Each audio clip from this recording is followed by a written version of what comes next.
এখন ভালো আছো মানে যে ভবিষ্যতে ভালো থাকবে এমনটা কিন্তু নাও হতে পারে। আজকে যে মানুষটাকে মনে হচ্ছে ভীষণ রকম পারফেক্ট, হতেই পারে সেই মানুষটাই ভবিষ্যৎটা তোমার জ্বালিয়ে দিল। যে সংসারটা তোমার হওয়া উচিত ছিল সোনার সংসার, সেই মানুষটা দিনের পর দিন তোমার লাইফে এতটা টক্সিক সিচুয়েশন তৈরি করলো যা তুমি কখনো কল্পনাও করনি। আজ ও এইরকম, কাল ঠিক বদলে যাবে, কাল হয়তো নতুন কিছু হবে। ভালোবাসা তো মানুষকে বদলে দেয়। এই ধরনের চিন্তা ভাবনা নিয়ে যারা পার্টনারের প্রত্যেকটা রেড ফ্ল্যাগকে ইগনোর করে চলেছ, তোমাদের বলবো আজকের ভিডিওটা স্পেশালি তোমাদের জন্য।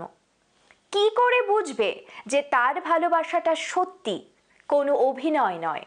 কি করে বুঝবে তোমার সম্পর্কে এই জিনিসগুলো রেড ফ্ল্যাগ? কি করে বুঝবে যে এই জিনিসগুলো তোমার সম্পর্কে রেড ফ্ল্যাগস? যদি বুঝে যাও তাহলে সময় থাকতেই সিদ্ধান্ত নিতে পারবে। যদি অনেক দেরি হয়ে যায় তখন কিছুই আর করার থাকবে না।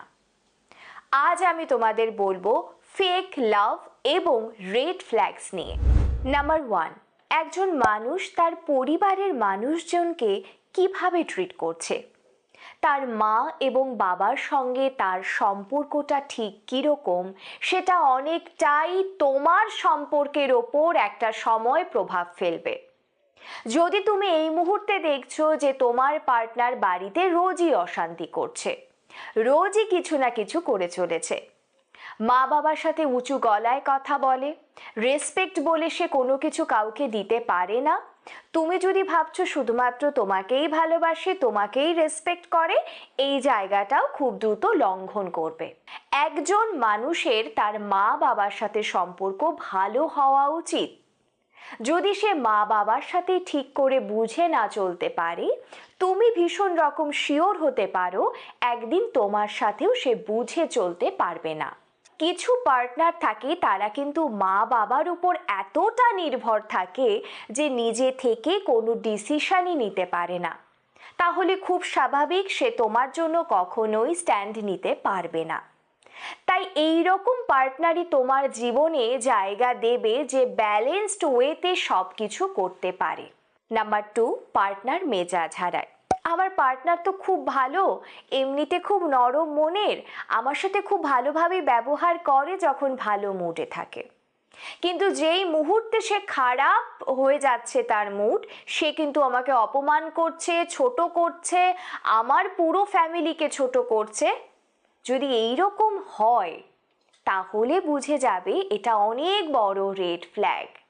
মানুষ রাগ হলে, মেজাজ হারালে রাগারাগি করতেই পারে, কিন্তু কখনো লিমিট ক্রস করবে না।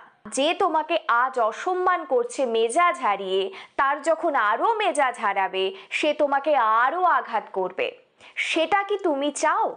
যদি না চাও, এইরকম বদ মেজাজি পার্টনারের থেকে দূরে থাকো। নাম্বার 3, তোমার পার্টনার মেয়েদের ঠিক কিভাবে দেখছে সেটা ভীষণ রকম জরুরি। যেহেতু সে তোমার সাথে আছে, তোমাকে রেসপেক্ট করছে বলে তোমার মনে হয়, তোমার চারপাশে যে মেয়েগুলো আছে তাদের কিরকম ভাবে দেখে।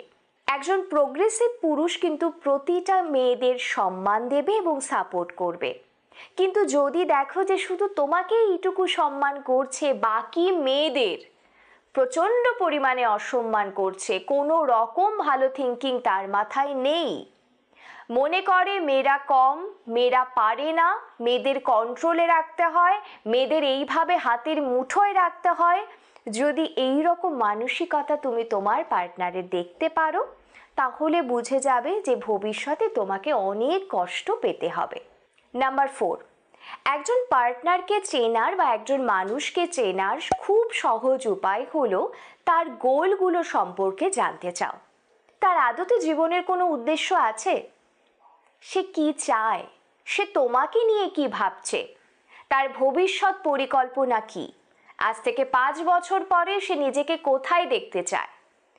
এইরকম ভাবে তাকে প্রশ্ন করো। যদি ভালো অ্যান্সার পাও, মনে হয় যে হ্যাঁ তার লাইফে বেঁচে থাকার কোনো উদ্দেশ্য আছে, আজ থেকে 5 বছর পরে সে এটা করতে চায়, তোমাকে নিয়ে এইভাবে ভাবছে, এই জিনিসগুলো জানো।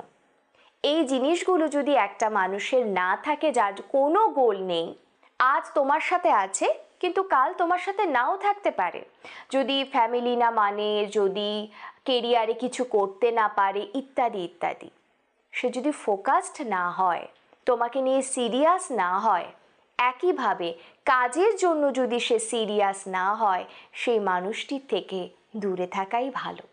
নাম্বার 5, ভীষণ ইম্পর্টেন্ট, নির্ভুল মানুষ কিন্তু ভীষণ ভয়ঙ্কর হয়। আমরা প্রত্যেকে জানি যে আমরা কেউ কিন্তু পারফেক্ট নই। প্রত্যেকটা মানুষের মধ্যে কিছু না কিছু খামতি থাকে, এটাই স্বাভাবিক।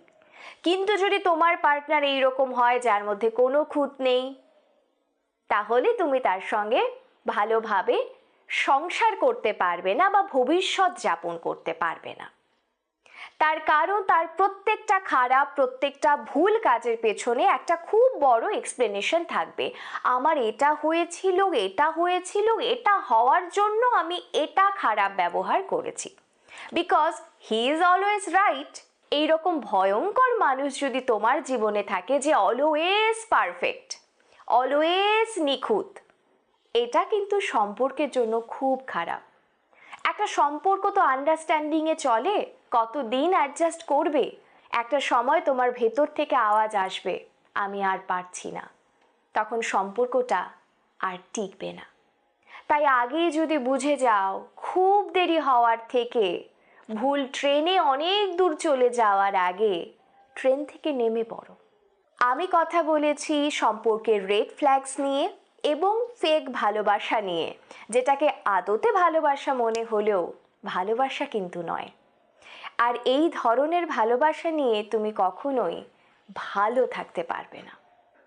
আজকের ভিডিওটা কেমন লাগলো অবশ্যই কমেন্ট করে জানাবে, তোমাদের মতামত জানাবে, তোমাদের সমস্যার কথা লিখে জানাবে। প্রত্যেকে অনেক ভালো থেকো। Thank you.